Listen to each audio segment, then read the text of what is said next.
பிரபல இசையமைப்பாளர் ஜேம்ஸ் வசந்தன் அவர்களுடைய கார் கண்ணாடி உடைஞ்சதை தொடர்ந்து இந்த கார் கண்ணாடியை உடைச்சது யாரா இருக்கும், எந்த தருதலையா இருக்கும், எந்த தற்குறியா இருக்கும் அப்படிங்கிற மாதிரி தான் அவரும் பேசியிருந்தாரு. சோஷியல் மீடியாலையும் ஒரு போஸ்டும் போட்டிருந்தாரு.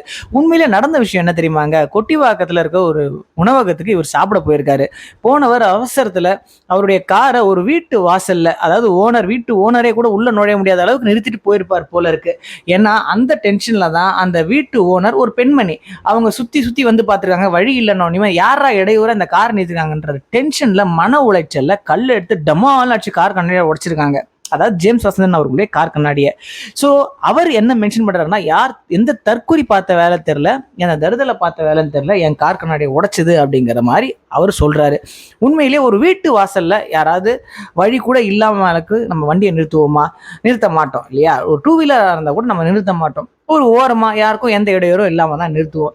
முதல்ல நம்ம எவ்வளோ பெரிய அறிவாளியா இருந்தாலும் மற்றவர்களுக்கு ஒரு சின்ன சின்ன இடையூறா இல்லாத அளவுக்கு நம்ம நடந்துக்கிட்டாதான் நம்ம உண்மையான அறிவாளி. இல்லை நமக்கு என்ன அரசியல் அறிவு இருந்த என்ன ஜனநாயக புரிதல் இருந்த என்ன மாதிரியான அரசியல் பின்புலம் தெரிஞ்ச சமூக நீதி தெரிஞ்ச நமக்கு அடிப்படையில் ஒரு சின்ன விஷயம் தெரியணும். யாருக்கும் நம்ம தொல்லை கொடுக்கக்கூடாது, தொந்தரவு கொடுக்கக்கூடாது அப்படின்ட்டு.